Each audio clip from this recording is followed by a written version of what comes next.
Gary?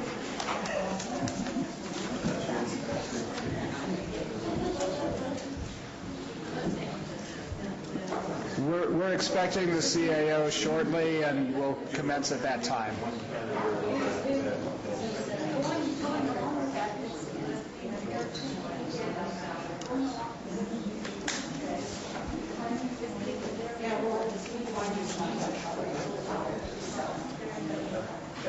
The way he sees it, it doesn't necessarily mean on all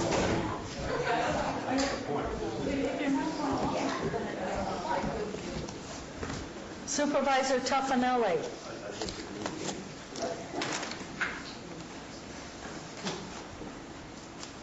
On behalf of the board, we apologize for keeping you waiting.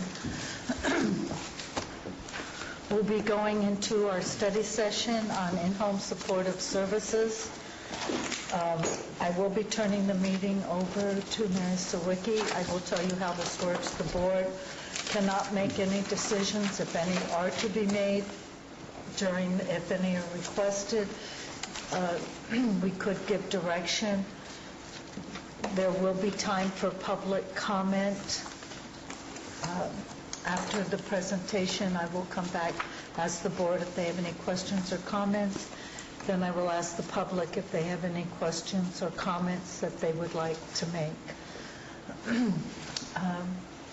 Mary, please. Thank you. Okay. Good afternoon, supervisors and our esteemed guests today. We're here to present the in-home supportive services program in order to help everyone not hear me the whole time. We've divided up some of the sections so you can get to meet some of the individuals who are in charge of the various parts of this program. I will tell you that in general, out of all of the public welfare programs that we have, this is the most complex program that we have within the department. And I think it's because there are a number of partners that have significant roles in this program. At the state, of course, there is the federal government who does indeed influence and decide what will be paid for and what will not be paid for based upon their review of the state plan concerning the Medi-Cal waiver and the Medi-Cal public health plan. The second group is, at the state level, is the public health, the health department that has the major role of overseeing the Medi-Cal program.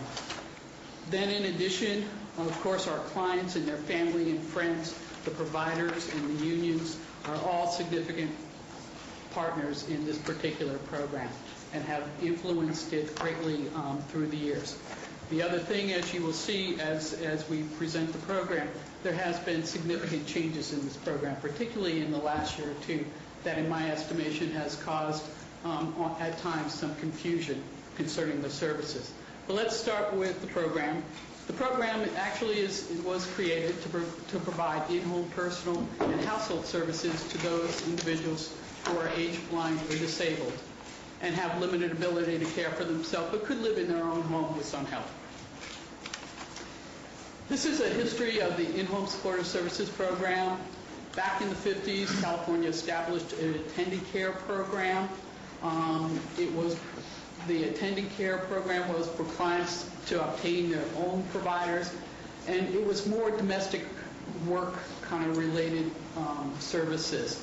The homemaker program was created for those clients who were either incapable of directing their providers or for those who really did not have more of a, shall we say, someone available in their family or friends to provide those cares.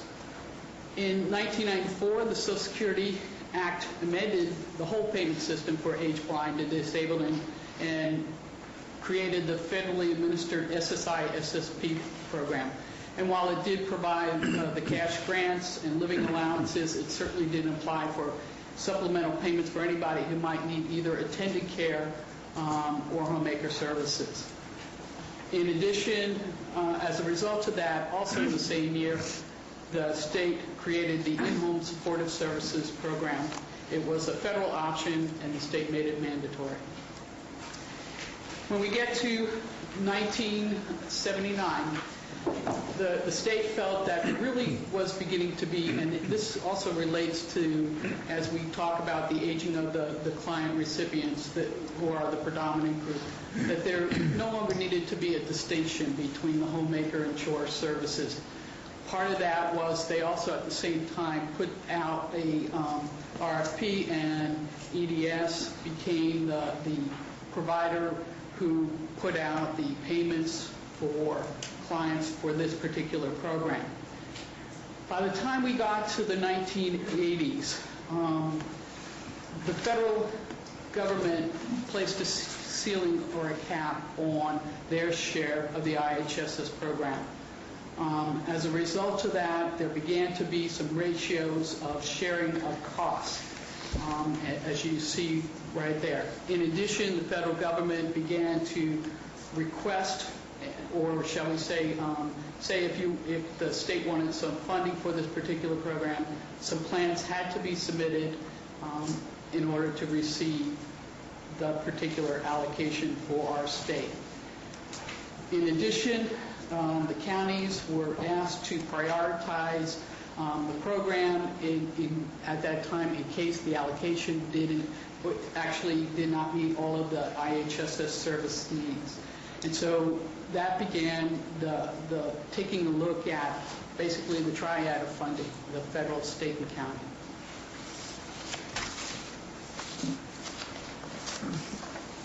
In the 1990s, legislation was passed as a result of asking counties to take a look at the option of contracting for IHSS and to take a look at and begin to define who exactly was the employer. Therefore, one of the options that was listed was a public authority. There also was the ability to have a regional public authority during that time, or counties could remain with the homemaker services that was done in-house. In 1999, the AB 1682 was signed into law by the governor, and it required the counties to establish an employer of record by either acting as the employer of the IHSS providers or by contracting with an entity to act as the employer of record. This was to allow, it was basically the first step in trying to have a career also for some of the service providers, which was an issue at that time. And we had basically, as each county had until about January of 2003 to comply with the law. Okay. Now I'll turn it over to Sandy Merrill, who will talk about who's actually eligible for the service.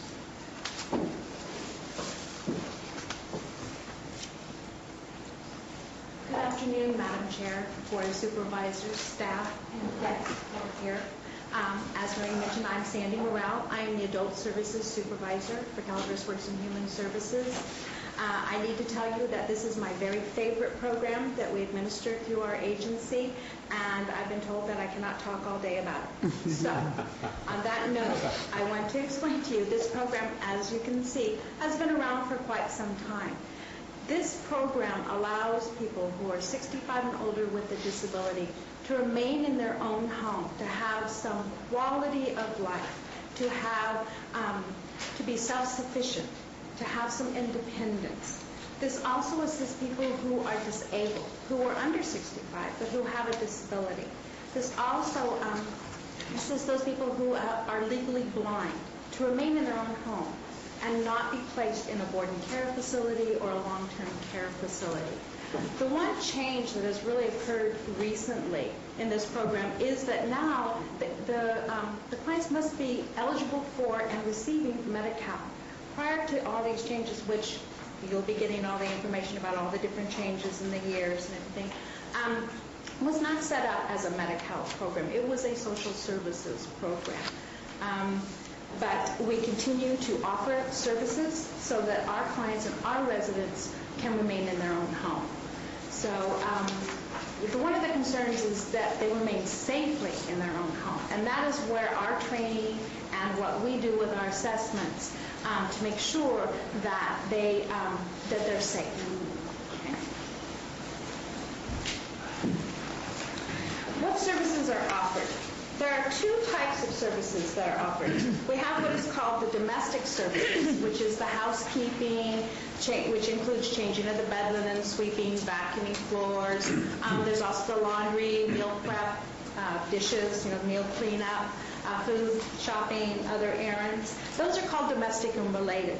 Then we have the personal care services, which helps people bathe, groom themselves, dress themselves, a lot of people getting in and out of bed, moving around the home, bowel and bladder care if they're on oxygen or any kind of breathing machine, helping them with their medications, to administer their medications and monitor their medications, also prosthetic care, and escorting them to medical appointments.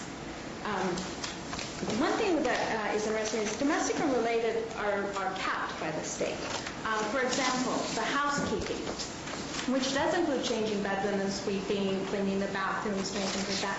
So the state of California only allows 6 hours a month. Now, this is something that all of us have concerns about. I mean, 6 hours to maintain a home is possibly unrealistic, okay? But that is what we have to work with. And it doesn't matter how large their home is. I mean, they could be living in a home, 6 rooms, 8 rooms. The maximum they get a month is 6 hours. And if they share that home with anyone else, say it's, a married couple, then those 6 hours have to be prorated by the 2 people. So we can only pay the provider for the 3 hours for the person who's actually the recipient.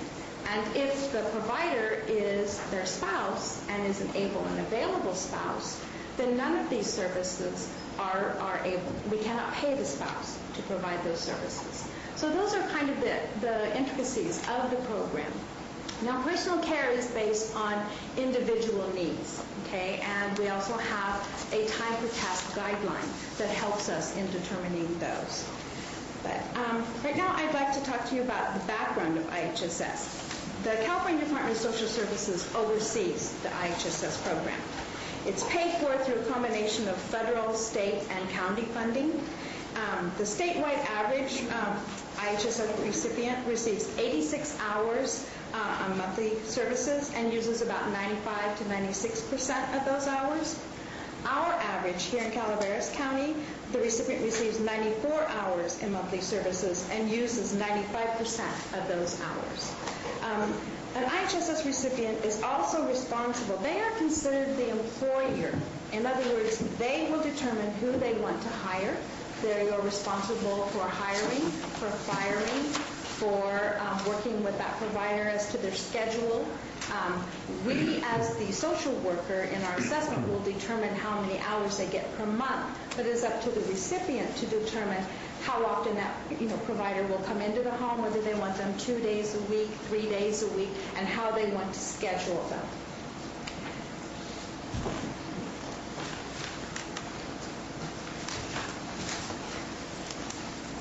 Interestingly enough, the IHSS caseload statewide has doubled in the past 10 years. In Calaveras County, our caseload has increased by 10% since 2005.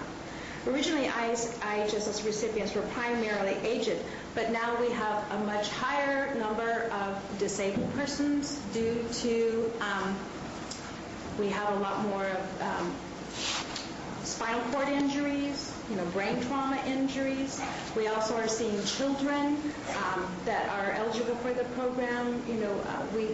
We actually have clients that are infants to, I believe our oldest client right now is 99. So we have a huge range of age group for this particular program. There's also been an increase in the hours per case that is being authorized. Statewide averages, this was an interesting fact, is 48% of the providers live with the recipient statewide, and 60% of the providers are related to the recipient. In Calaveras County, 27% of the providers live with the recipient, and 55% of the providers are related to the recipient. So we're a little below the state average. We have 3 actual IHSS categories. The first one is called the waiver program, which covers recipients who are eligible for federal Medi-Cal, but not eligible for the personal care services that I mentioned earlier. And this is due to one or more of the following.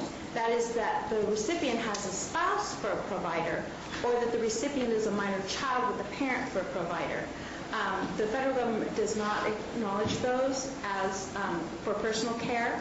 So the funding ratio for that program is 50% California Department of Health Services, 35% state of California, and 15% of the county.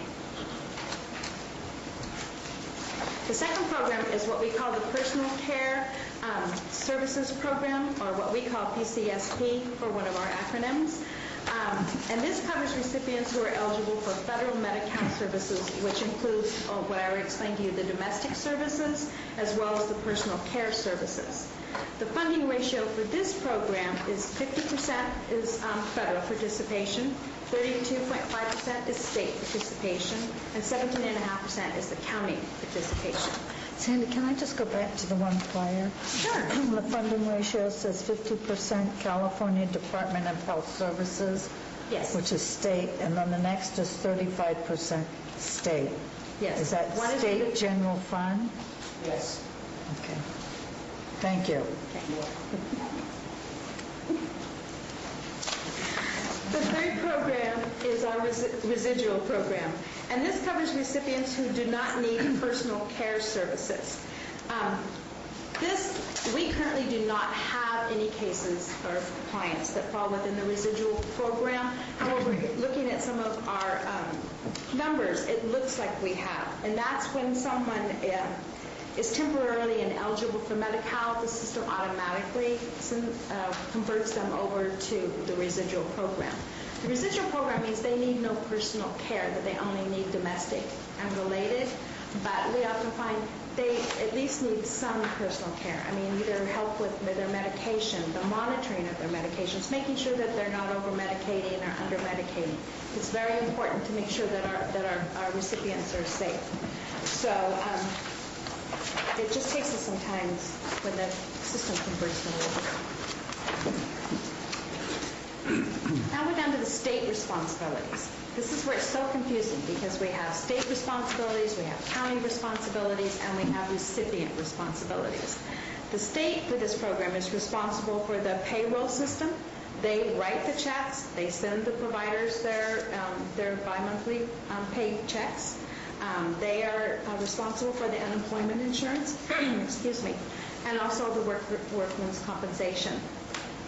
For our responsibilities, what we administer is we are responsible for doing the assessments, the reassessments, authorizations of tasks and the hours, and social work case management of being there for our clients, and also the provider payroll functions.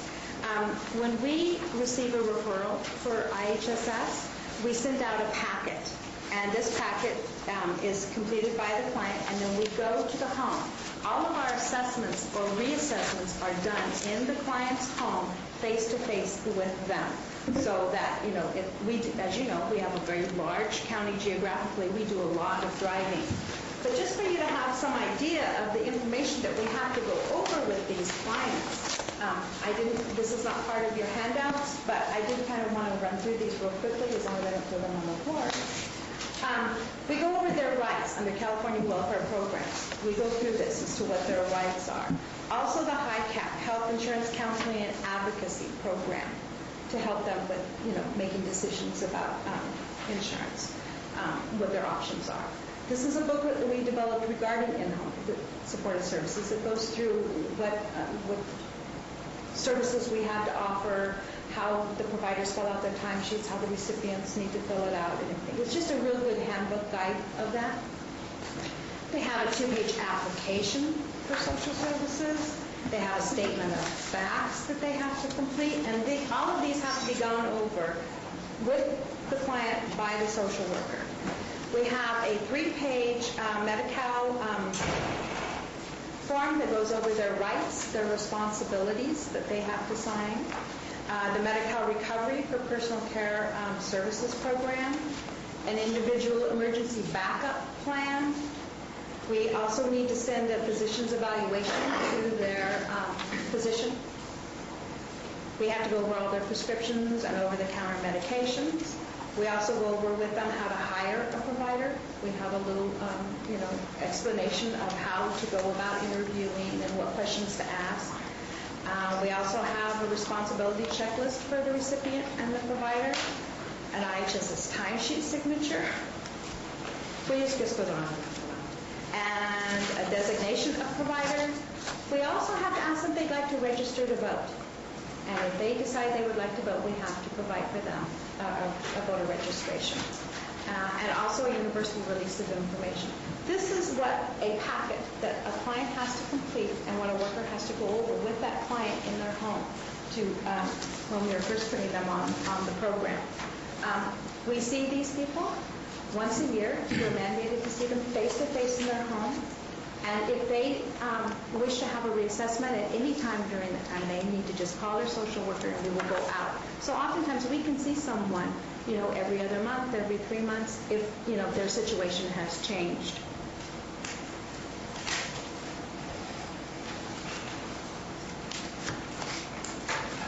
The recipient is the employer and their rights, and we need to be very clear about this. The recipients can recruit. Oftentimes they will find their own provider. It will be a family member or a really good friend or someone that they are comfortable with and having come into their home. So they can recruit someone to be a provider. If that provider is not a registry provider, then they would need to go through the provider orientation, and they will we refer them to public authority for that. The recipient then hires. They decide who they want in their home. They will determine whether they no longer want the person, if they want to fire them. They will also supervise the provider. As I mentioned before, they will do the scheduling of when the person will be there. The recipient is the employer for these purposes, and only the recipient or their authorized representative can request a state hearing. Anytime there is any change, when they're first put on the program, they will receive what's called a notice of action. It will tell them whether they've been approved or whether they've been denied. And at any time after that, if there's any change, or even if the hours remain the same, they will receive a notice of action. On that notice of action on the back is how they would request a fair hearing, or one way where they could request a fair hearing.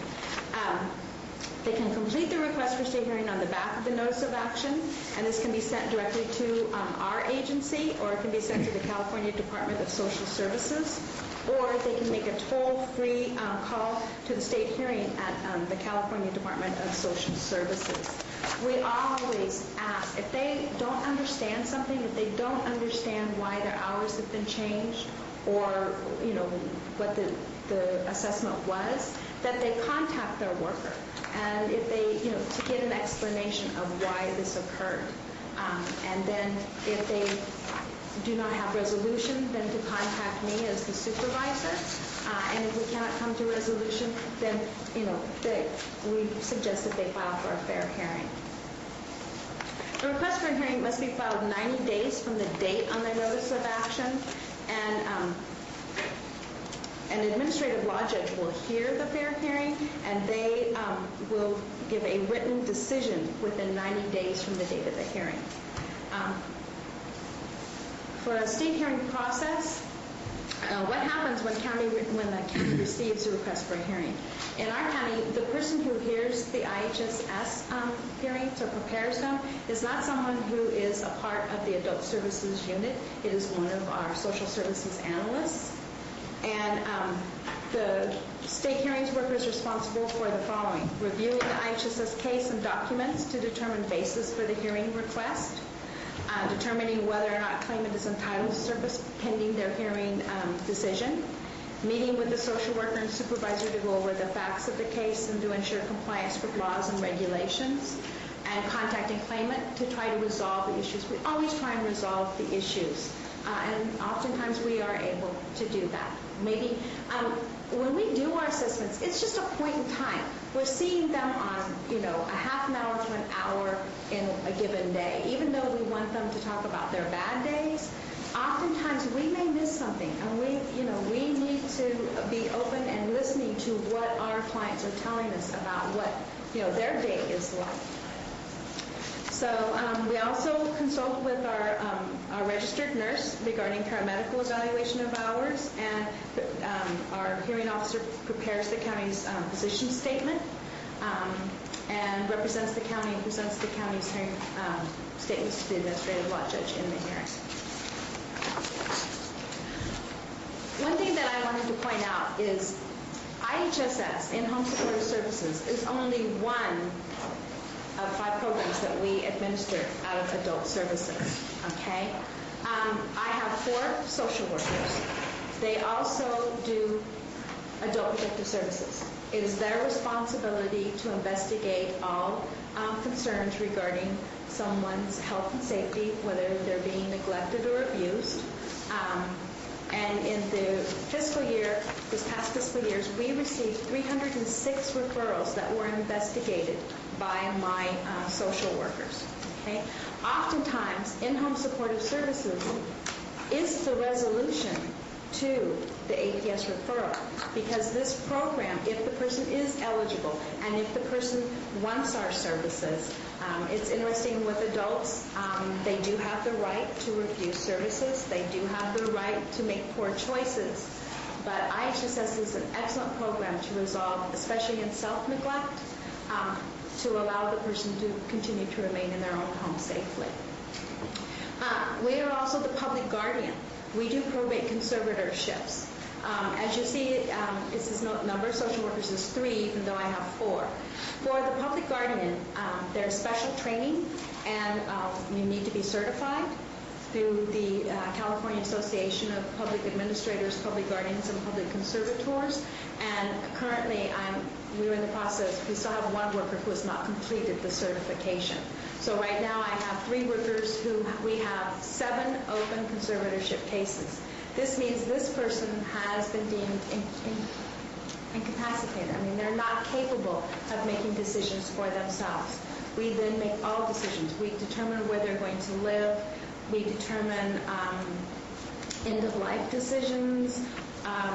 We sell property. We become that person, and we protect that person. We are answerable to the Superior Court. We have court hearings every year. We have to monitor all of the funds that are brought in and all the funds that go out. We become that person. The next program is a representative payee program. We currently have 10 clients. This is an example that I would give is sometimes we will have couples where one of the spouses will pass and the other spouse is never taken care of. They've never paid a bill. They've never written a check. They don't know how to do that, and they will fall behind. We will get a referral through APS that, they're in jeopardy of losing their home, or, their power's been turned off, something like that. This is a voluntary program. However, what we do is they agree to make us their payee, and they agree to have us pay all their bills. So their income comes to us, their bills come to us, they are given, a monthly allowance for their fund money, but we pay their bills to make sure that they keep their home, they don't become homeless, that they have, the basics of life. And we currently have 10 cases. The SSI SSP advocacy program, we currently have 36 open cases. Those cases are our general assistance clients. Those are people who come in who do not have income, who have been determined disabled and unable to work, but they have not either worked long enough to pay into the system, and what they're doing is they're in the process of applying for SSI SSP. We advocate for them and work with them around the paperwork and taking them to appointments that they need to go to see a physician from Social Security, or going to the Social Security office. We currently have 36 open cases right now, plus our IHSS caseload, which is now at 262, which is dispersed over the 4 workers. So that is what we do in adult services. And again, out of all the programs, IHSS is a great program. I can't say enough about it. It truly is an amazing program. there's so many changes going on that it's so hard to keep up with that, they go on and I'm getting the notice that I'm done. I'm done. Go ahead, Steve. I do have a question on this. You say there are 4 social workers. Is that the same 4, or that's not? That's the same 4. That's the same 4 people doing that whole caseload? Yes. Are they in the room? No. They're working. I was going to ask if there are paramedics and stretchers following them wherever they go, because that's a heavy caseload. I have a dynamite staff. They're very dedicated, they're very passionate, and they're compassionate. We just have a lot of things to do. That was my question. Thank you, Cindy. Thank you. Thanks, Sandy.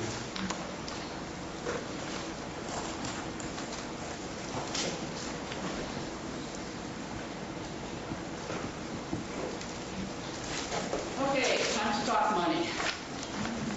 The in-home supportive services, we received roughly around $508,000 in administrative allocation to take care of all of the various functions of the program.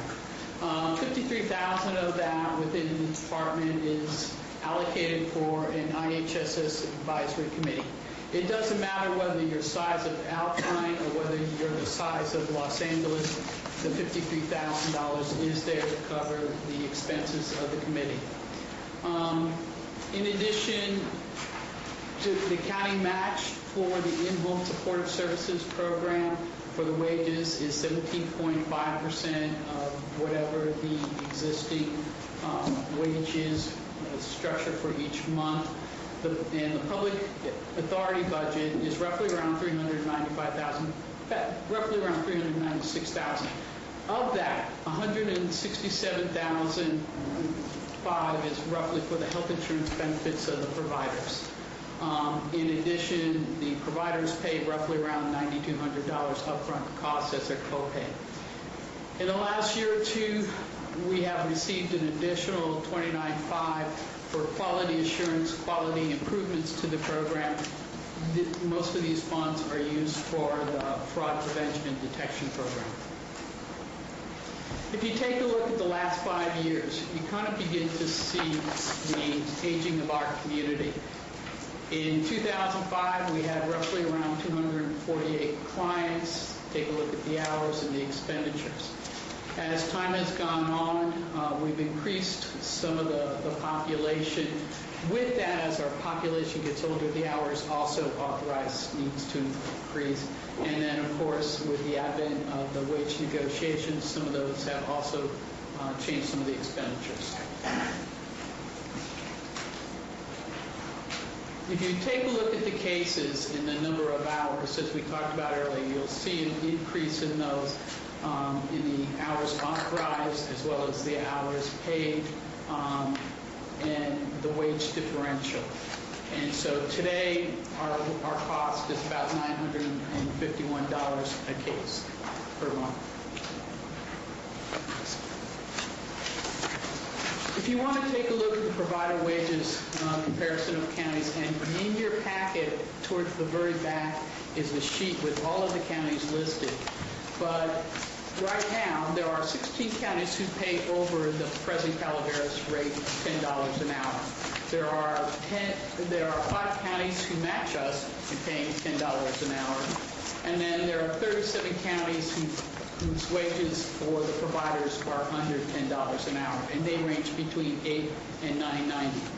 Our neighboring counties of Amador and Tuolumne, Amador is roughly paying $8.50 an hour, and Tuolumne is paying $8 an hour. And so I congratulate all of you in trying to do what you can and have done for our providers. The key time that began to make a significant change in this program occurred roughly in 2004. What was happening was that there was a quick growth in the program, much more than they originally estimated. And quite frankly, the bottom line of it is the largest program, the one that we talked about earlier because of the cap, was the residual program. That placed more cost upon counties than originally estimated. And counties were beginning to say, we can't afford this program. And the state was beginning to also say, from the general fund portion, we can't afford this program either. And so the state began a conversation with the Federal Department of Health and Human Services about beginning to move the IHSS program over into the Medicaid program as a permanent program.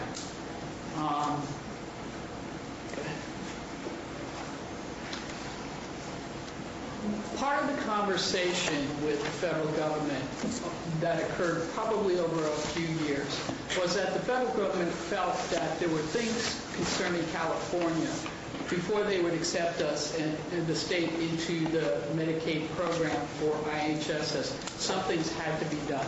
The first thing that they said was, you need to have statewide training for all of the social workers so that you begin to have consistency. Decision-making, whether a person lives in Calaveras or lives in LA, that the decision about the hours that somebody is eligible for remains the same. The second part in trying to make a uniformity of the program was to have hourly task guidelines for the social workers so that they could not vary independently or on making a decision on what somebody may or may not be eligible for. And so that took a couple of years to put together the guidelines. In addition, there had never been any fraud prevention or detection activities in the program, and that is a key element that is required by the state Medicaid programs. And then, of course, they wanted more information about our IHSS recipients as well as providers, because quite frankly, this was a program that had little to no computerization, so they really didn't have a client profile or provider profile. And so they felt that that was absolutely needed so that we could focus in on the people who really had the need, as well as providers' needs for training. Some of the money that we talked about for quality assurance and quality improvement that we decided to do at a local level, and we were not alone, a lot of counties did this, was to hire a registered nurse to help us on those issues, because many of the clients do indeed have chronic medical or newly emerging medical conditions, and the social workers really don't have that in-depth background on the medical issues. And so we have a contract with Sutter Health for a registered nurse. We're very fortunate. He has over 26, 27 years of experience in quality assurance. And he conducts home visits to assess the client's need, in particular for the issues of paramedical, which is a very expensive element. He's also really good about talking with the doctors and the nurses in the doctor's office, working with the providers if they need to know more in order to do the care of their individual. He works with the social workers and public authority. He's put on some trainings for us. And he also does, when a client needs, refer to some of the home health nursing or the physicians for any additional training as needed. He has truly been a great asset to us, and we're very thankful for having him.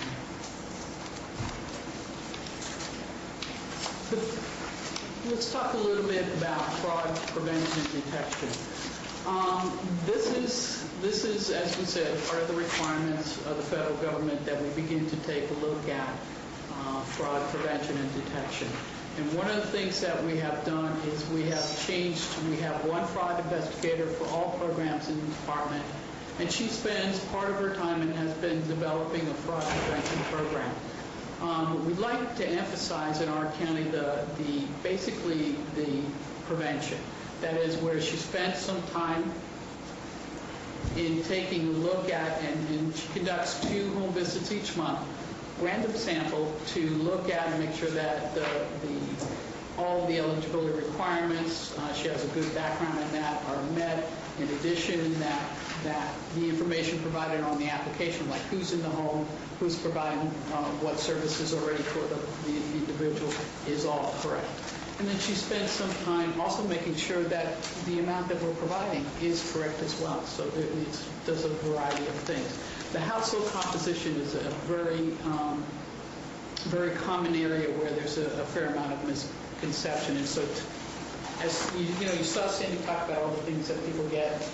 Well, sometimes you have to hear it twice when you have that much stuff coming at you in order to get it. And so she goes over those issues so that they're real clear about that. In addition, like I said, our biggest issue is we want to prevent, they can call it fraud, misinformation, whatever you want to call it, but basically we want to get everything right so that there isn't any problems. In addition to the prevention piece, she also investigates 2 to 4 cases per month in which there may be some issues that need some further investigation. One, as I talked about previously in some other board meetings, is when the recipient and the client are claiming hours of service when the person is actually in the hospital. And that is, we receive a report from the state as to what hospital, medical provider, or nursing home are claim billing for the same time frame, because the program is meant for the recipient and their care. And if their care needs are being met while they're in the hospital or the nursing home, as we mentioned earlier, the home is not the issue, and so it's a duplication of payments. Mary, question on that one. Sure. If somebody's in the hospital and the consumer requests the presence of their provider, is that considered fraud if the provider accommodates that? The provider can accommodate that, but they will not be paid, or if it's caught, there'll be a discussion about payment. Hospital staff. Because their need is considered being to met. the specific needs. Okay. Since the start of the program, there's been about $21,000 of overpayment, and we've been working on the collection of that. Any case that's over $500, we refer to the district attorney's office. They've been very good about working with us. We did have one case where that was processed, and it was for $3,500. And this year, the deputy district attorney is coming with us to the IHSS fraud training. So, we are working as closely together as possible. A key element of the IHSS program is the advisory committee, and thank God for all of our members here today, and I hope you spend a lot of time talking with them. There's been a discussion about membership and the number of individuals. The bottom line of it is there is no baseline of how many members there should be on an advisory group in the legislation. There is a maximum of no more than 11. And it doesn't matter, again, whether you're Alpine, Los Angeles County, or Calaveras. The max is 11. There's no minimum. One of the things that is a key point is the majority of the people on the committee must be the IHSS consumers. And then the ratios for the other members are based upon that. The committee has a couple of major responsibilities, but the major one is to provide advice to all of you regarding the program, and any administrative bodies such as the public authority or the department in the service delivery and our administration. These are the two primary roles. The one was originally, many of you know, was to select or refer to the board their suggested preferred mode when they were taking a look at whether there was going to be a public authority, a homemaker service, or whatever. That was the original intent. But the second one is the one that remains today, the provision of providing advice to all of us, so that you have a consumer voice, you have a provider voice. And to be honest with you, those of us in the bureaucracy, we know we're in a bureaucracy. And they have provided a wonderful way of hearing about what we need to think about or how we might change our practices. And that's a real key element. The recruitment for the IHSS advisory comes from advertisements in newspapers, referrals by the community or the social workers. In addition, they basically provide the voice of consumers and providers to all of us on how we should be providing those services, what is important to them and what is not. This is a list of our past and present IHSS Service Advisory Committee. They are here today.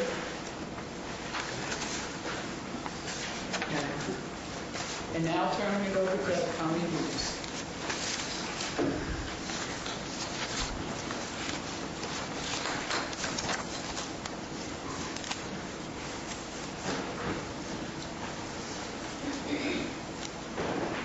Good afternoon. I really appreciate the opportunity to provide you with correct information about the public authority. As Mary stated when she began her presentation, the IHSS and public authority programs are pretty complex. But we do work together. We work via separate budgets, but we do what we feel benefits the same goal, and that is to enhance the availability and quality of IHSS and support a productive relationship between the provider and the consumer. Today, as Mary mentioned, the advisory committee members are here, and I do hope that they do speak up if they feel up to it.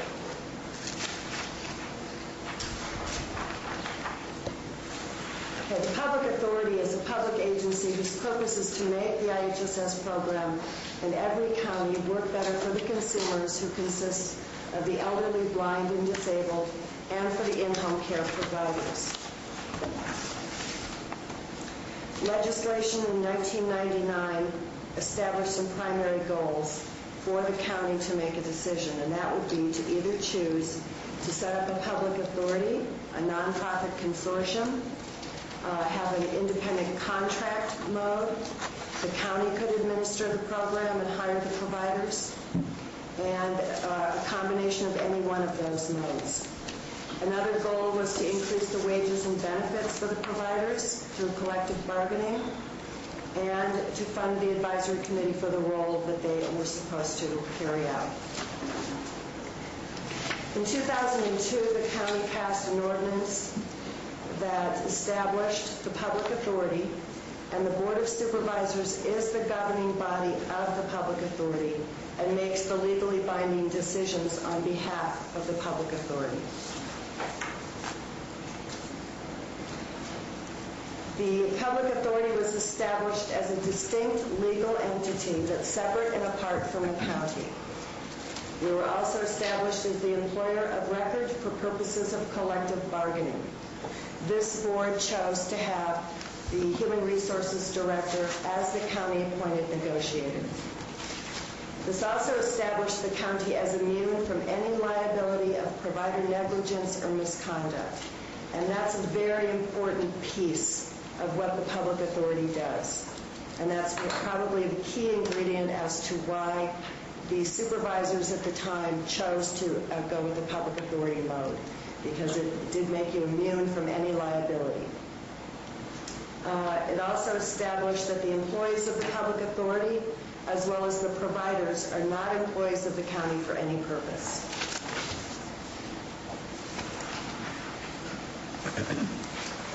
Once again, the Board of Supervisors acts as the governing board with the advisory committee. The relationship was established in 2003 by the board through an interagency agreement, and it requires that the public authority establish a registry, investigate the qualifications and background of potential providers, establish a referral system for consumers, provide training for providers and consumers, and perform other functions related to the delivery of IHSS.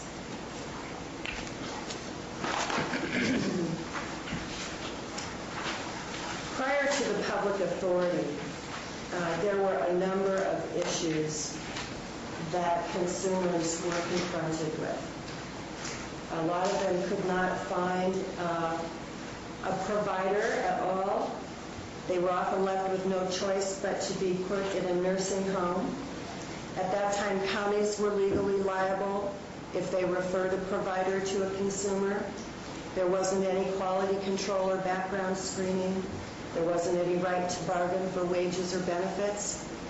Once the public authorities were in place, a register was set up to help consumers find a provider sooner, provide training classes for both providers and consumers, screen the providers and conduct background checks for those who wanted to be on the public authority registry, provided a mechanism for collective bargaining to improve the wages. When the public authority came in 2003, providers were being paid $6.75 an hour, and they had no benefits. Today they have benefits for the first 64 who are eligible, and they make $10 an hour. Providers receive higher wages and benefits as a result. There is coordination between the public authority and the IHSS social workers and supervisors. The PA provides overall support to the IHSS program, which benefits the consumers, the providers, the social workers, and the supervisors. In 08-09, the public authority provided an average of 42 hours per month in direct support to IHSS. In 2009 and 10, we provided approximately 40 hours per month in support to IHSS. That money comes out of the public authority budget. There is no reimbursement from IHSS for the time my staff spends, the time that I spend or my staff spends in IHSS support. The support that we provide includes training all of the IHSS providers. That includes the orientations and the supplemental trainings, all of the IHSS provider fingerprinting, any change form processing in IHSS forms, IHSS provider and consumer assistance, and assistance when the social worker is unavailable.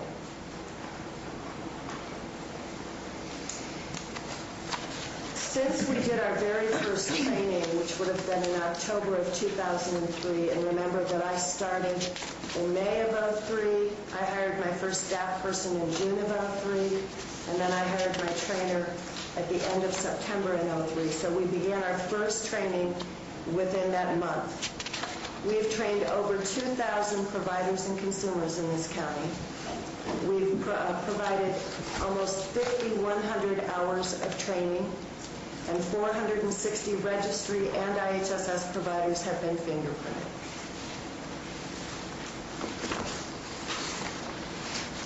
The public authority funding is a combination of federal, state, and county funds, and the 17.5% of county funds comes from realignment money. Now I'm going to turn it over to Teresa, who wears many hats in the public authority.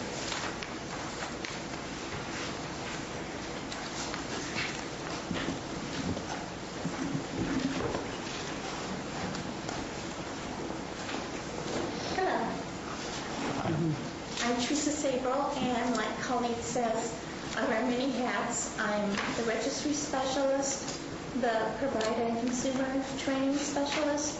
I am the benefits manager for 64 employees, and I'm the office technician. In this slide, where I'm showing you the referral process for a registry consumer. Who is the registry consumer? The registered consumer is the most vulnerable of our clients. They do not have friends or family to care for them, and the PA is their safeguard from being institutionalized. We start out by the social worker giving me a referral. I do an intake with the consumer. I ask them questions like, do you prefer a female or male? Do you smoke? Can the provider smoke? What allergies do you have? Do you have pets? What days and time of day do you want your provider to work? Now you might wonder, why would I ask if they smoke or if they have pets? Well, the reason being is, if a client is allergic to cigarette smoke, we don't want a provider being referred to them as smoke, and vice versa. If a provider is allergic to smoke, they don't want to be referred to a client that smokes. Also, if a client has pets, I don't want to be referring a provider who's allergic to pets. So that's why I ask those types of questions. I then put all that information into the registry, which matches with a provider who is willing to work in their area, willing to work the hours the consumer needs, and the days they want to have the provider there. Once the registry matches 3 or 4 providers, I mail the list to the consumer along with a brochure on tips on how to hire providers, which is this. The consumer interviews and hires the provider of their choice. The consumer calls me and lets me know who they hire, and I send the provider the necessary paperwork to be enrolled. Okay, this is the application. Could I ask a question on that? Sure. How many, I remember there was a number before of how many providers we have in this county, and I'm curious how many of those are actually part of the registry? We currently have 52 providers on the registry. Out of total number of providers? I believe it's like 200 something. 239. Thanks. But remember, these providers are for those who do not have friends or family. That's right. These would to be take care of them. mostly non-family providers, Yes. which are a majority of the... Exactly.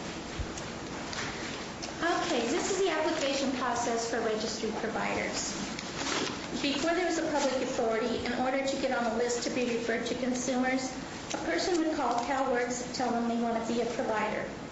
Basically, if they had a pulse and a phone and a car, they could be put on the list. Before the public authority, there was a half-hour training with social workers who explained how to fill out a time card and have them fill out enrollment papers. Today, all prospective providers, whether they're IHSS or registry, come to a 3.5-hour training with me. They receive information on IHSS, the public authority, consumer medical confidentiality, also known as HIPAA. They learn they are mandated reporters, how to identify elder abuse, and how to report elder abuse. They learn how to fill out time cards, explain what is considered Medi-Cal fraud, and how to avoid Medi-Cal fraud. They watch a video on correct techniques for personal care.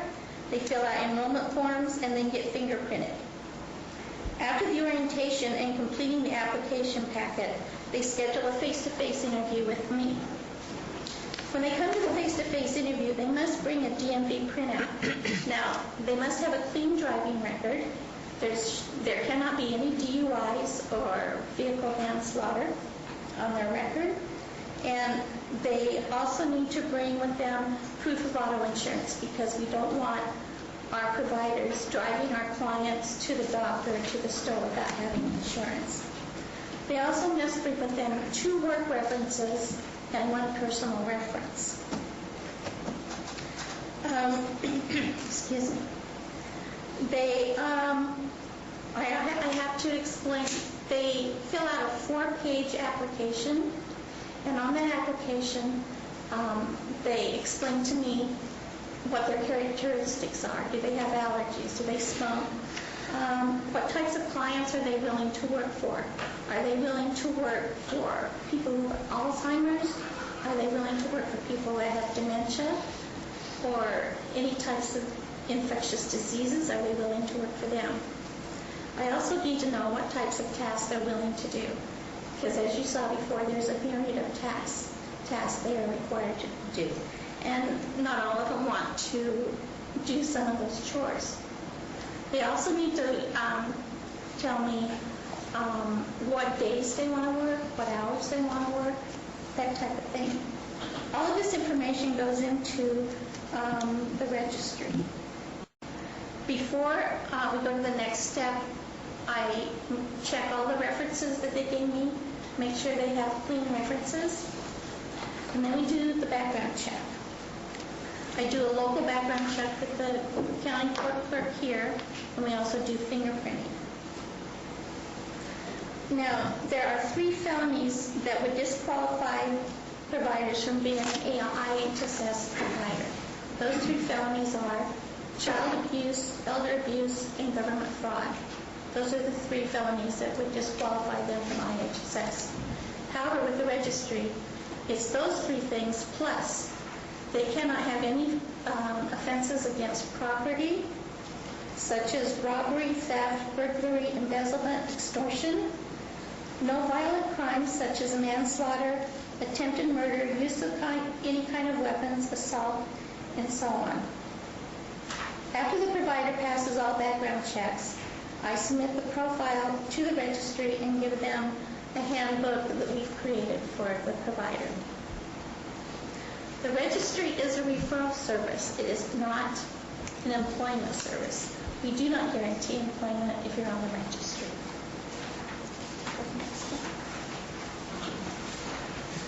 All right, SB 1104 is set up to be an emergency service for IHSS consumers. It's a 24-hour referral service to provide care for consumers whose providers did not show up for work for various reasons. The public authority has set up the service and has a list of IHSS providers who can provide the service. And that's it. Do you have any questions? I have a couple. I'm curious about a couple of things. You just mentioned in this last frame respite care. I'm curious how that's working. Are you getting a lot of calls for that, and how quickly are we able to dispatch? Can we meet the needs of people out there in that regard? Well, currently most of the emergency services I've encountered, it's been during business hours. There is an on-call list given to the on-call worker for evenings and weekends, and they do have a list of providers that they can call in case of an emergency.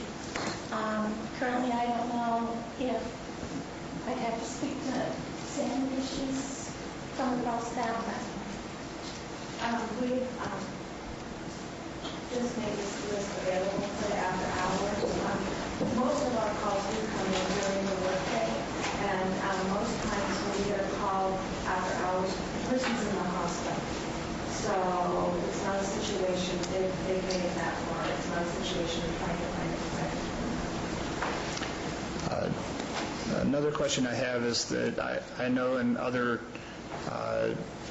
public authorities that they've developed some pretty detailed dispatch protocols and actual rights. For instance, when somebody, since the consumer has the right to hire and fire for any reason, even reasons that in other employment contexts would be considered illegal, when somebody comes back without hours into the registry looking for more hours, what is their priority in relation to, say, maybe they've been working for 10 years, another person's just signed up? Is there any kind of dispatch protocol in relation to who goes out first, or is there any relative rights there? no. The reason for that is it's entirely on the consumer who they want to hire. I don't make preferences, one provider over the other. I send out a list that's been matched to them, and they're the ones, the client is the one that calls them and interviews them and decides who they want. But how long they've been on the registry or how long they've been a provider is not part of our concern. It's the client that makes the decision. Okay. What happens, I'm sorry, did you want to say something? Yeah. Who do they call when you want to take a day off? Sounds That's like, Colleen. There's two of us. It's either me or Colleen. yeah, sounds like you're very busy. If you have a provider that is a spouse, and that spouse has an accident, goes in the hospital, this service would provide a replacement for that period of time until that spouse is able to do that job again? Yes. So it could be for a period of 6 months at a time. Yeah. And they go through the same process then of being interviewed by the clients so they find one that they will settle on. Right. Normally what I do is I go through the registry and find the perfect match for the client. And I call the client and get their permission if it's okay if the client calls them so they can interview them, and then they make the decision. They may want to have a face-to-face interview with them, or they just may interview them over the phone and make their decision. But I get to them right away. I get them a list right away of people they can call, or I'll have the clients call, the providers call them. If they decide on one and after they go through an interview process, say 3 or 4 or 5 people. And is there a period of time before they decide they've made a mistake? Well, I do a follow-up after 2 weeks of a match. 2 weeks, okay. Okay, and if there's any problems or if they're happy, sometimes I do a home visit and talk to them. If there seems to be a problem, then I'll talk to both of them with them present. But if after 2 weeks they decide that it's not a perfect match, then I find somebody else for them. One more. This may be the wrong question to ask, and it may involve Colleen and Sandy as well, but I'm interested in quite a few frames back, there was discussion about the hours allocations, and social workers are responsible for checking out the situation and recommending hours within a pretty restricted formula.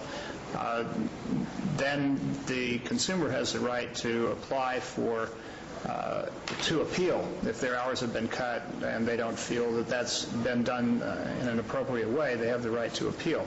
The average consumer is a senior or somebody who has significant disabilities. Does the public authority, I know this is a part of the delicate relationship between the department and the public authority, but does the public authority have any role in assisting, providing consumers with their appeal rights, being advocates within the appeal process? Does the advisory committee have any role in assisting people through that process? How do we make sure that the hearing is truly fair? Well, let me speak for a minute, and then I'll turn it to Sandy. If a client calls me and they're not happy with the hours that they were assessed, I tell them to call their social worker or to get a hold of Sandy, because the social worker and Sandy works with the clients and talks to them to see what the issue is. But then, yeah, I get involved if a client calls me. I am in their advocate. I do explain to them to contact Sandy. If they're still not happy, then I advise them to file a fair hearing.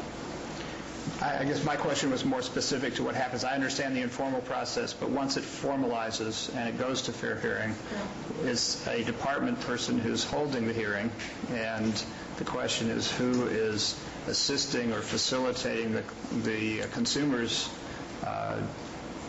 point of view in the course of that hearing. The honest person for the consumer. Since I'm the hearing rep for all ISS, I'm the one who looks into the situation and will advocate for the consumer, the client, if I feel according to regulations, the county did something wrong. And a lot of times I intervene, look at it, go to the supervisor and say, and then with the social worker, and we go over it, say, this, we need to look at this. This is what I see in regulations, and I think we need to, get back these hours or do this, and we can do an agreement, and then I get back with the client and try to work it out. So I advocate for them.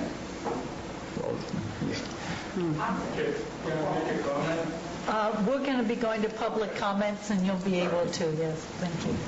Oftentimes in those situations, when they actually file a fair hearing and it's brought to our attention, we will then have the social worker go up and reassess. We try and work it out the best we can prior to it ever going to the fair hearing. Now, when it does go to the hearing, it is heard by an ALJ, administrative law judge, who is totally a separate entity and a third party who will look at the case and make a render a decision as to whether the county was correct in making whatever decisions it made or not. And they have the right to authorize us to increase, decrease, or whatever. And they are a third party, and they have their decision. And how often does that happen? This has a 80 year. And some of them have been resolved without having to go They to... filed at their hearing, but we made resolve them, and they withdrawn their hearings. Colleen, did you want to? I did want to comment, when Steve asked Teresa if the public authority advocated in an appeals process, the answer is absolutely not. It's one of the very clear lines that remains with IHSS as a separate agency. They have their process for appeals, and the public authority does not have any participation in that. Is that a matter of policy or law? It's a matter of county ordinance and the way the division of duties was set up. But actually, it does go into DSS regulations, because when you have an appeals request, it's generally over a loss of services. We are not social workers who assess any hours of service. That's a total responsibility of Calaveras Works and Human Services. Okay, thank you. You're in home stretch, so feel good about that. I opened my comments telling you that there were a number of changes in this program. There are two slides I'd like to bring to your attention. This one are the number of lawsuits that are presently pending with the Department of Social Services and the Department of Health Services, issues that were brought about in the last year as a result of some suggested changes by the state government. We do not know the outcome of those particular hearings, and so all of those issues, it's been, if there's confusion at the client level and the provider level, we certainly share that with them, because any of these can change any part of the roles and responsibilities of any of us in the future. Additionally, these are some changes that have been approved and are coming down the pipe that have yet to be implemented. The first one is the federal government, when we moved to the inclusion of IHSS in the Medi-Cal program, required that all provider time cards be processed in a central location statewide. This particular facility is in Chico, and in May of 2012, they will begin to take over the payroll process that presently we do at the county level. The county will then only be responsible for disputes on the payroll. The second issue is that the governor and the state, with the last budget, has decided that there will be a provider fee imposed on the provider paychecks, and then we pay from the same paycheck. This is similar to the tax that was on nursing home. It brings in some federal revenue. It is a wash, is what they're telling us. And then the third one is the 3.6% across the board cut of authorized IHSS hours. It's scheduled to take effect 90 days after the enactment of the budget, and will be in place until the end of the current fiscal year. There is to be no appeal process for the recipient according to the legislation. And that's it. And thank you. I do apologize for the length, but I think that may have been a long overdue. Yes. Guess we're making up Thank for, you. what, 7 years of not getting the information. This is the first chance we've had to really get the whole story. Thank It's you, great. Mary. It was very thorough. I'd like to open it up to any public comments, please. Good afternoon. My name is Bob Lewis. I'm a former advisory committee member. I was the chairman of the IHSS advisory committee. I was a former member of the Resource Connection for 20 years. And last month I received my layoff notice, so I'm officially unemployed and retired. And that's my status right now. But over those 20 years I worked a great deal with the in-home supportive staff and with the public authority. And I made a lot of referrals to them for APS and IHSS. I made joint home visits with them. And I really found the staff to be really professional. I think Sandy said the passion. I think you could probably hear it in her voice. To be in this field for any length of time, especially for the number of years that these people have been in the programs, you've got to have passion and dedication. Especially if you saw the statistics with 4 workers doing all these different programs. I mean, my goodness, that really speaks for itself there. I think Sandy had mentioned also these programs are difficult. You're working with the elderly people, they're disabled. You mentioned that the appeals process, they're confused. It really is a hard program. And look at yourself, look at your parents when they are on Medicare. You have to help them. These programs are very, very difficult, and they're getting more and more difficult as the years go on. But I found them to be very professional. I was a social worker in Merced County before the institution of the public authority. And so like somebody mentioned the fact that trying to get a social worker to fill in for the IHSS program, whoever was on the list there, if you have a car and you can drive, it was really difficult. You tried to do the best that you can, but the caseloads were so overwhelming that you tried to make the best choice possible. With the institution of the public authority in 1999, I think that has made a real critical, big difference in the quality of the program that I have seen in my personal experience there. And I think the best thing I could say, if my parents were living in this county or my relatives were living in this county, I would feel comfortable and assured that they were getting the best possible care by these professional staff members. Thank you. Thank you, Mr. Lewis. Did you have something you wanted to? Could you please come up so we can hear? Thank you. State your name. Rolando Gutierrez, SCIU, USOU. The representation of the clients for our appeal, at least in different counties, is handled by organizations that represent consumers, not by the county, because that would be a conflict of interest, because they are the ones that actually are carrying the hours. So that's the clarification that I wanted to make. Okay, thank you. Are those organizations such as Center for Independent Living or Resources for Independent Living in Sacramento, Protection Advocacy statewide, and others that usually are local. But those are the ones that handle the appeal process on behalf of the client. Does DRAIL do that in the Sierra? Is that something that we have in the foothills? Right. DRAIL is an independent living equivalent, I guess, center headquartered in Sonora. Do they play any role? And that is information that should be provided to consumers because they usually do a very good job on their behalf. Thank you. You're welcome. Good afternoon. My name is Diane Leal, and I'm currently a member of the IHSS Advisory Committee through December of this year. Before we go too much further, my question to the board is what prompted this meeting or this study, and then at the end of the day or the end of this meeting, what's the bottom line or what is the objective? Do you want to get it? Well, I requested that we hold this meeting for the board's information. We are the governing board of the IHSS. We have an advisory committee that has a relationship theoretically with us, but we have never held a meeting jointly. We have never had this kind of level of overview. It's very hard to be a governing board of something that you know little about and don't hear from. So the questions, at least that I had, and I know each member here has maybe other questions as well, but speaking purely for myself, I'm interested in how we're doing.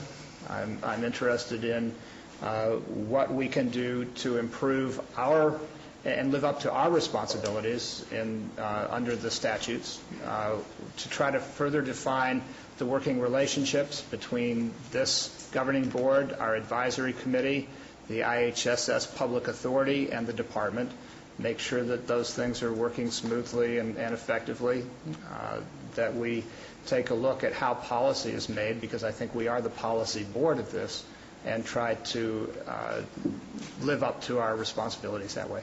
Okay, so then my understanding is that this is more like an information exchange so we could see better in the future how the teams can work together. Yes, or what the roles are. And see whether we might step up to our roles and help as best we can. Okay, thank you. Hi, I'm Sandra Burns. I've been both a consumer and a provider and I've been a provider in the private and the public sector. And there's been a couple of things that I've really questioned. Teresa, I had called her one day and I was asking a direct question. She just flat refused to answer the question. I said it to her again and she said to me, "That's not what you asked." That's exactly what I asked. I asked her at that time, "Are you splitting hairs?" She told me, "Don't call me again." It's part of my job as a provider to at least keep contact every 30 days with her. I didn't appreciate the behavior. Not only that, we go to these board meetings. I flat saw this lady here who has quite a bit of money in the fund who could provide stamps for some flyers. It's like, this is like a sorority and a private thing, and everybody with them is kept private. And if you ask the wrong questions, they shut you down or say, if it was documented in what I have in writing, well, maybe what you have in writing isn't what I was asking directly. Can we talk about this? Oh, no, there's no other discussion available. I like these ladies. I would like to see some more improvement within this program. And I would like to see these ladies work a little bit better with us and not set us off so offensively. I've had a very good rapport with Sandy Morales. Colleen called me last week over something. Is that the same person as Sandy Morel? Yeah, Morales. Okay, I'm good. sorry. Morales. Yeah, this lady right here. Just checking. The education Teresa provides is not completely equipped. It can be better. It takes more than 3.5 hours every 3 weeks to educate a person on things such as, what kind of diseases have I worked with? Multiple sclerosis and people who are aging. What is that called where they start losing their mind? Alzheimer's? Yeah. Sometimes I feel that I've got Alzheimer's. RSD patients. There's a lot more available knowledge that can be done if she was willing to do the research or asks a team of us providers, okay, what is it you guys need to improve on? But it's a no-go. It's their way, and you can't question their way. And it's just the two ladies who work for public authority, mainly Teresa. I have the right to check in with her. That's what's required of me from my job.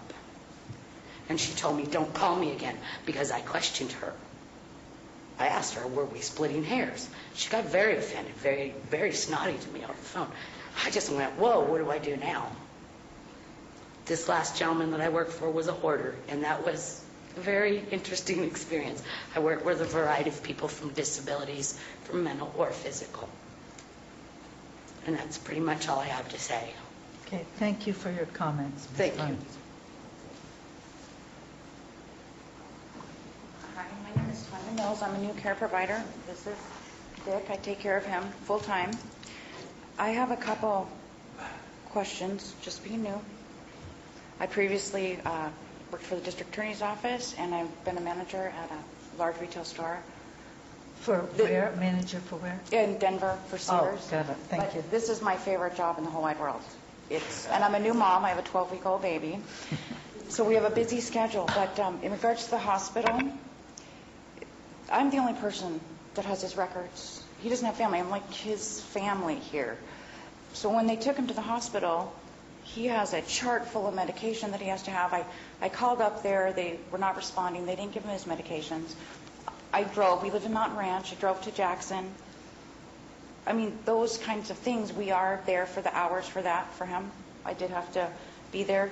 He wasn't even showered, and he had defecated on everything. He was filthy, so I was washing him down. You know, the nurses are busy, so there are things as his provider that I do, or caregiver. The other thing that I had a brand new guy come out, I guess the social worker, and it's all just rules. He was doing his job, and I was just explaining what I do for Dick. The doctor wanted him to have care for 24 hours a day because of his needs. But they ended up doing the assessment, and it's no one's fault, but they took away cooking. Now, he's a diabetic, so I cook special meals for him. He gets up, he doesn't get up with my 11 or 12-week-old baby. I have an 11-year-old who goes to school, so there's different schedules. He said, well, we're just going to, I cook all day long. So they decided to take away cooking and meal preparation for him. And then also the housekeeping. Now, sometimes he has accidents, and he has a wheelchair. And if you go to the bathroom and you have an accident, you're wheeling it all across wood floors, all the way into the bathroom. I clean bathrooms, do they said, oh no, everybody in your house, it's divided, your housekeeping. So those are some of the challenges that we face because we do live in the same home together.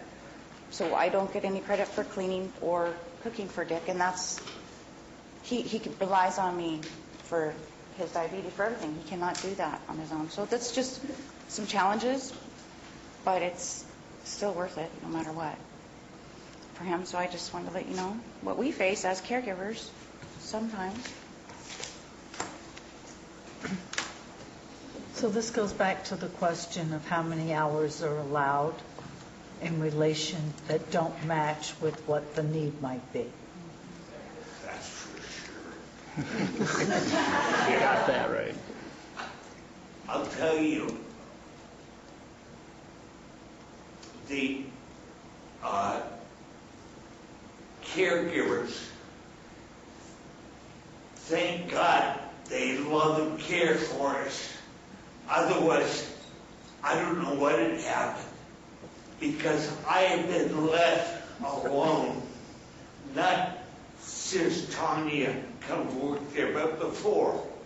I was left alone all day. And I tried to go to the bathroom, and I fell. And I laid on the floor for about 3 hours before someone come home. My friend that owns the house and property, he's very seldom ever home. He's out on the road, so he can't help me. And there isn't anybody else. And they cut her hours because of some ridiculous thing that this social work come up with. Yeah, I need help 24 hours a day. Not with everything, but there are certain functions, and I guess the big one is going to the bathroom or getting food to feed myself. It's all up in cabinets. I can't get up there. They have left a bowl of cereal out for me and some milk where I can get it. But I don't care for cereal every day. And thank God I got someone that loves and cares about me. But I wonder about these other people, the blind, and they have problems that they can't function. I'm paralyzed on the right side. My right leg tends to crumble when I try to stand on it. And without help there, I'm screwed. Literally. I don't know if you can do anything about it or not, but these hours that the providers are given, they're ludicrous. They're not given the time to take care of their patients or clients or whatever you want to call us. But the hours should be there for these people that spend 24 hours a day with me. And I know there's a lot of these other people out there too that are in the same boat. Much as I'd love to, I cannot take care of myself. and for them to come and cut her hours. They didn't cut my hours. They actually increased them. But they took away the main thing that I do, which is cooking and cleaning on a continuous shift. But I was detailed. So they did increase my hours. But when you take away that main thing that I do forget, which is cleaning and cooking, that I could have been providing more. And I'm not complaining. I love my job. I'm very blessed. But it would be great if I could actually get that. But I'm not going to go to the Board of Appeals. I'm going to be grateful for today because there are others who are not working. So I'm able to support my family. So saying, why wouldn't you go to an appeals board? I don't know, because they came back with I think they gave me 103 hours. That was the previous caregiver's hours, and they went to 150 hours a month. Why wouldn't I fight that? Because I guess it's a standard that they said that if you're a care provider and live in the same home, well, they're counting my 12-week-old baby cleans, my daughter cleans. I cook for all of these people, so this is just part of what I do because I'm there. But I don't. He's an individual. I totally take separate care of him. You know, is it worth a fight? Would it change something? If it's going to help somebody along the way that does what I'm doing, absolutely, I'm 100% for it, and I will go back for that cause. But I'm just here, I even took Dick to LA on vacation with me when the school was on. He's become my family as well. And it's a good working condition for myself. It's good for Dick, but not everybody's up there to do that. There's some changes like need to change. Thank you. Is there someone else who'd like to address?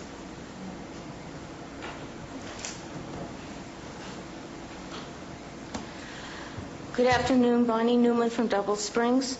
I have some paperwork I'd like to share, but first I'd like to refer to something in this paperwork that was handed out regarding the page 4, if there was a 4 on it,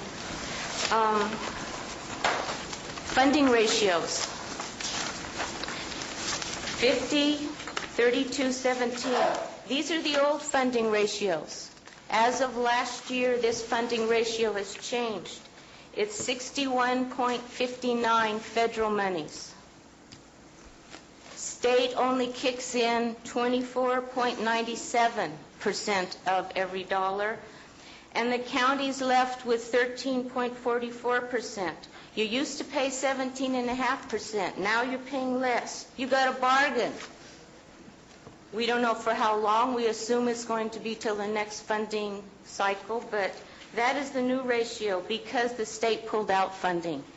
And the feds, with their ARA or TARP or whatever they call that, they made up the balance. And in that, covered you guys a little bit more. Is that a one-year arrangement? Or? This has been since last year, and I believe it goes until at least December. Let Ms. Sawicki respond to that. Of course, I don't want to do... I'm sorry, Bonnie, to interrupt. I just wanted to make sure we were new. I'm the person who chose to use the existing funding ratios.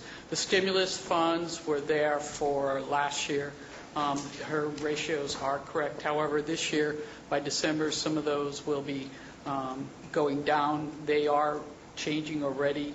They're about half the amount that they were, and they will be phased out very shortly by the end of the fiscal year. They will not be there next year. So I chose to give you, because of looking at this long range, these are the actual, the stimulus funds were only temporary. Thank you. Can I just make a clarification? That money comes through ETMA. Come up to the podium. It was supposed to, be terminated on December this year, but it was extended to June. So that's federal government money that came to the stimulus package. So it's been extended It's through been June. extended, but not at the same percentage rates. As far as I know. Well, the two of you can work that out. But we could. Thank you. It's not a significant amount. Okay, thank you. Bonnie, could you continue? And I'm... Yes, I was going to address, let me see what else did I write in here. Something about reassessments.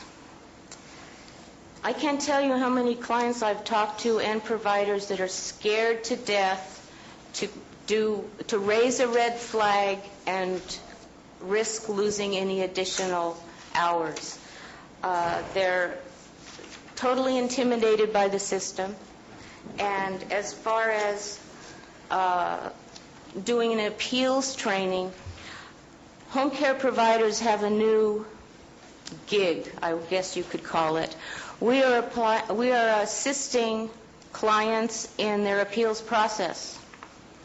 We have workshops. In fact, in the next 2 days, I will be helping someone do an appeals training with a notice of action. And to ask someone in the system to help thwart the system is kind of counterproductive. It really, you don't feel right going asking the same people who just cut your hours to help you get your hours back. Therefore, we've set up a separate, completely different system where we will be assisting people in that appeals process with their permission, of course, and their clients, their providers' assistance. I don't know if you noticed on the last time I gave you a calendar that we have appeals, our appeals number on our calendar as well as on our resource list. And I think that would help people maybe feel a little more comfortable questioning their social worker or the IHSS or the public authority. Hopefully that will make them feel more comfortable and be able to speak up when they feel like they're being cheated somehow. Let me see, there was one last thing on here.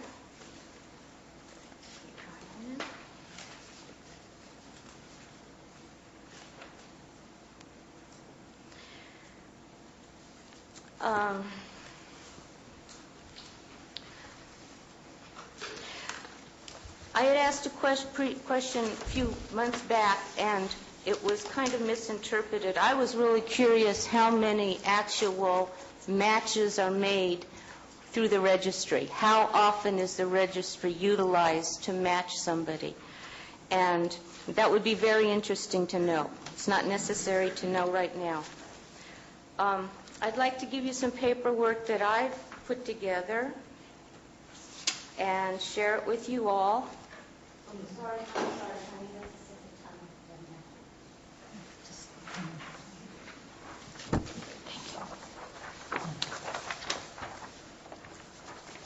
Bonnie, do you have an extra one you can Oh, give Ms. certainly. Sawicki? Could you just give it to Ms. Sawicki? Thank you.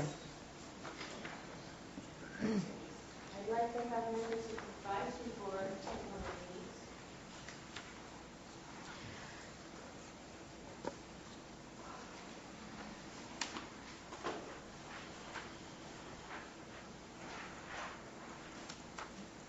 And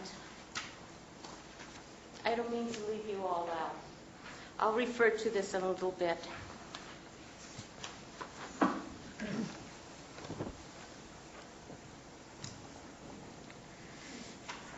Last summer, the public authority failed to properly notify the Home Care Providers Union, SCIU, of their intent to recommend cutting the wages of all IHSS home care providers in Calaveras County.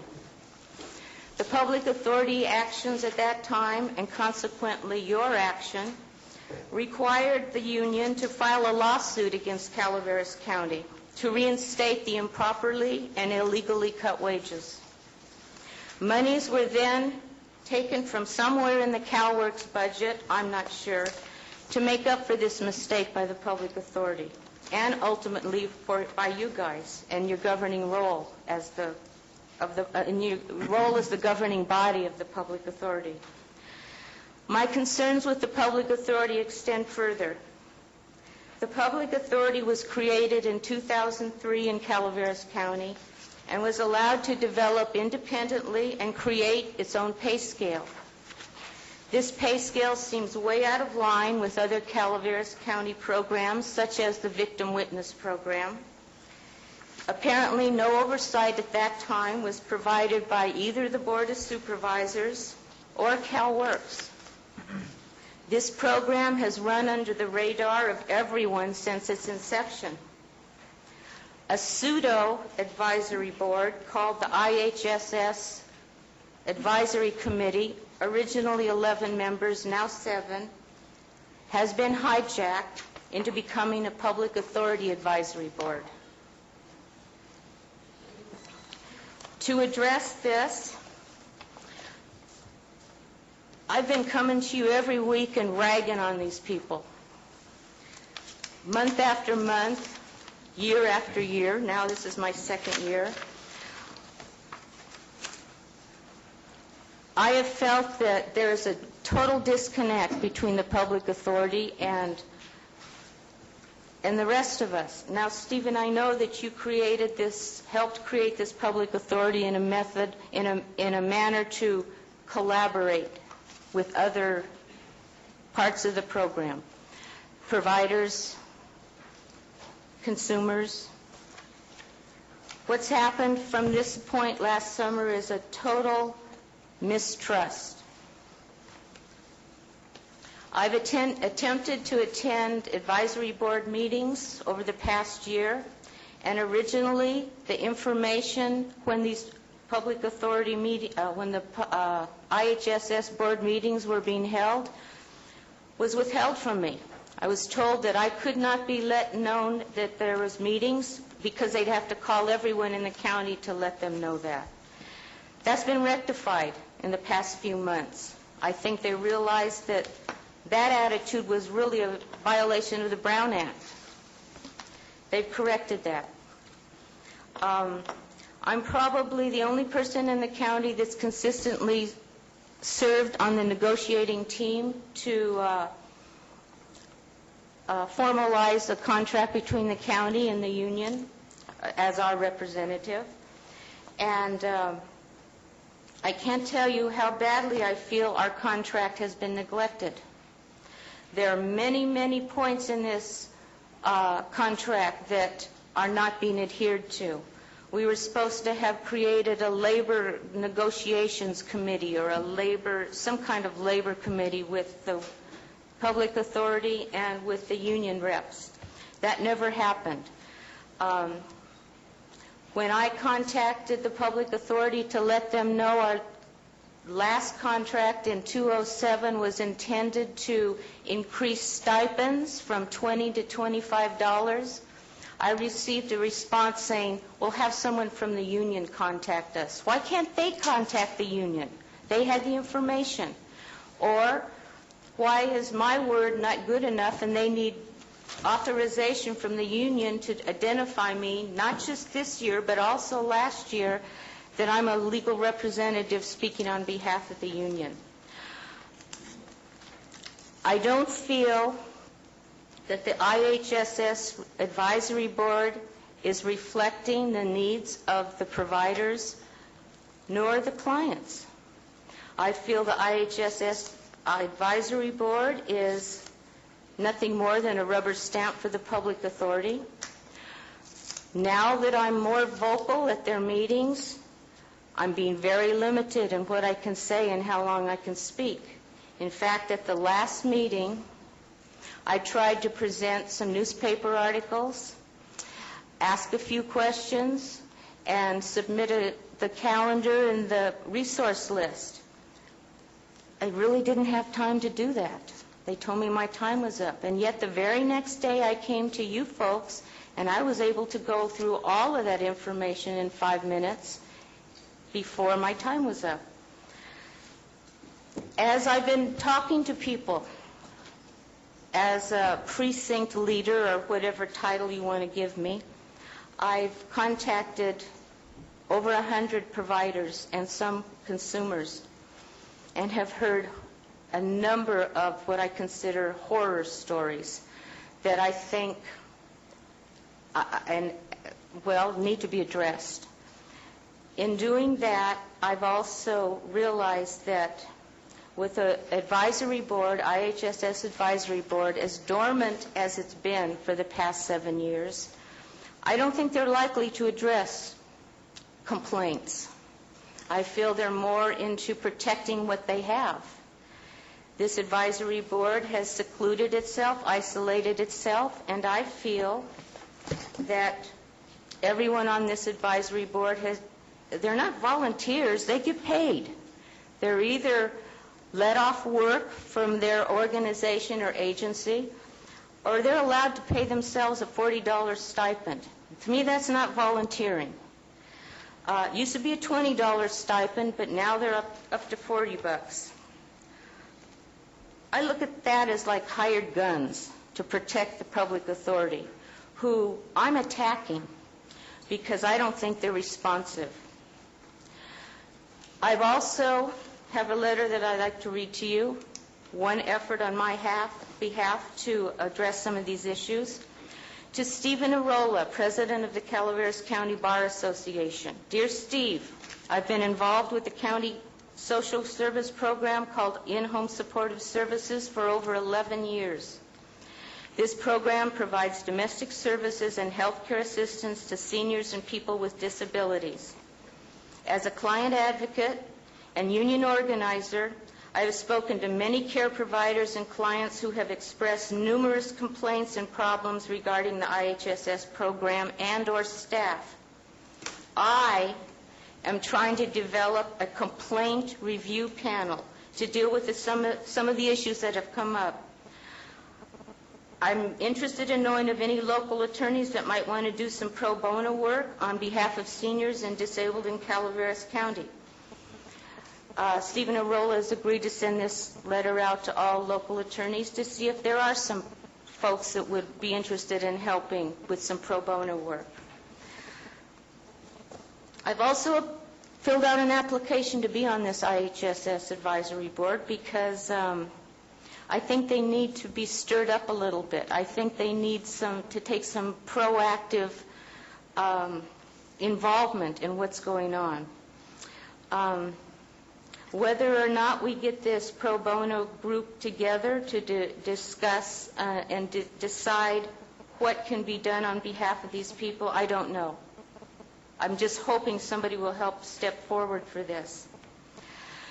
Now, I've been a provider for 11 years.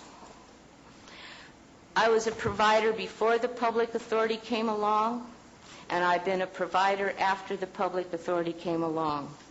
And you know what the difference is? There is none. There virtually is no difference. There is no impact on providers for 10 years. Just a minute, I lost my train of thought.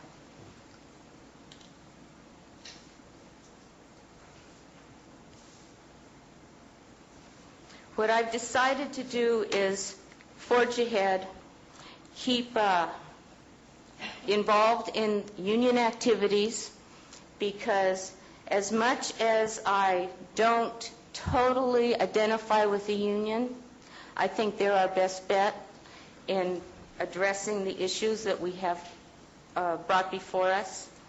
I have copies of the contract if anybody would like to read the contract. I know the IHSS Advisory Board doesn't even know that we had a contract up for negotiations. It's never been on the agenda. It's never been discussed. Nobody even knows.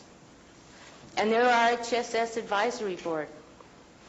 Now, back in May, in the IHSS Advisory Board minutes, in their writing, in their words, if an issue involves IHSS, the IHSS Advisory Board is not to be involved. That's changed in the last 3 months. Now we're hearing stories that, well, yeah, we deal with the whole program. These folks don't deal with the whole program. In fact, they resent public input. They resent providers speaking up. And I don't blame them. They've had a real nice gig for 7 years, coming to a meeting for an hour, collecting their $40, going home, and waiting for the next month to come and attend a meeting. I've never heard them propose a project, a panel, an event. I don't think they do any phone calls. I don't think they do any mailing. I think they're pretty well set, being self-serving, isolated, defensive. And when I submit my letter to be on this board, guess who's going to interview me? These same people that I have called dormant and ineffective. I don't know how far that's going to go. We'll have to see. I would like to say that this IHSS advisory board needs to be opened up and expanded. They need to have 11 people if you're going to have at least 2 that do something. Because what I've seen so far is very little commitment on their part to take it any further than what the state mandate requires them to do. Very little networking, very little outreach.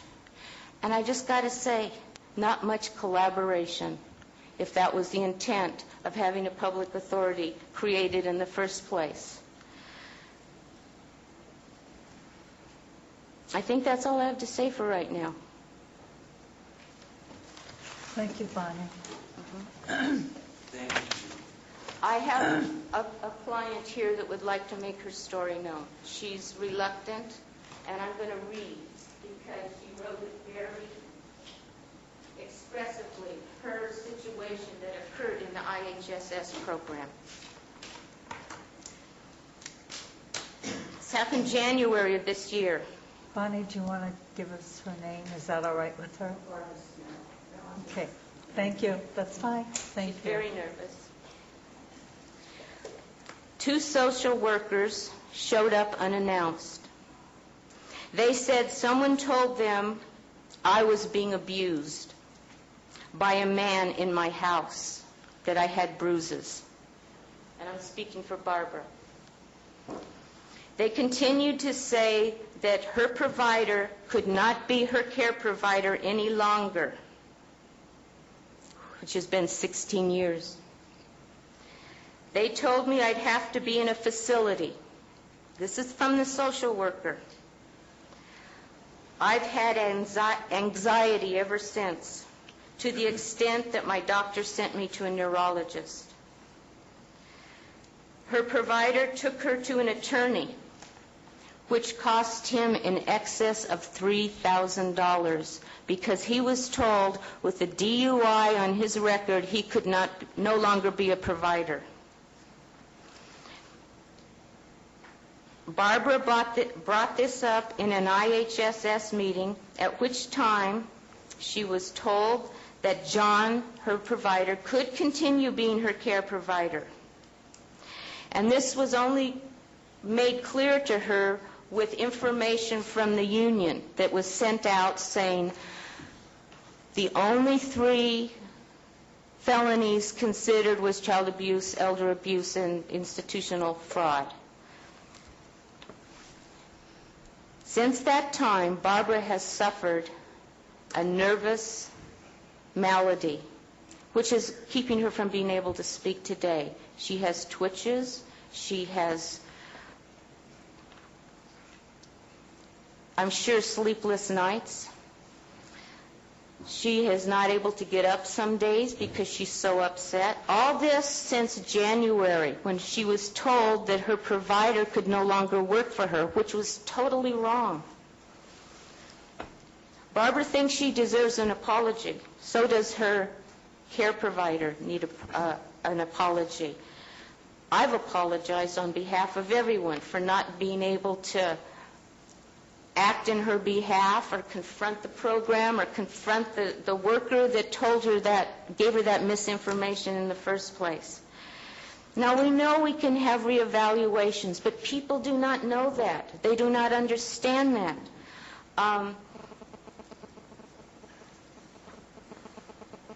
And I can tell you, I could sit here for 5 minutes or 10 minutes or 20 minutes and tell you about all the horrible stories that I've heard from clients and providers about how they feel they've been mistreated, how they feel they've been cheated. And the reason they're not here today is because they're afraid they'll be losing more hours. They're afraid they'll be retaliated against. They're afraid that if they raise a red flag, that they will be blackballed somehow. I've had providers tell me that how many hours over what they're paid to help their clients stay in their home. In fact, at one point, I was told I needed to watch my client 24 hours a day, and yet I was only getting paid 6 hours a day. So the disparity between what is needed and what exists is great, and we cannot hold all these folks responsible, but this is the responsibility of everyone, not addressing these issues on some level and not allowing the people to be able to feel comfortable enough or free enough to speak about it. So when I'm talking about this complaint review panel, it's got to be people that probably aren't a part of the system to hear these issues. Although I have complete confidence in Sandy Morell's ability to look beyond her job and look to the person as an individual in need, she may feel constrained because she's a part of the system. And I do thank you for being available to me, Sandy, in a way that nobody else in the department is. In fact, I don't feel I can talk to much of any people in this agency. Not the public authority, not the IHSS advisory board, who's already decided I'm the enemy because I'm not happy with the way it works. And I hold them and you responsible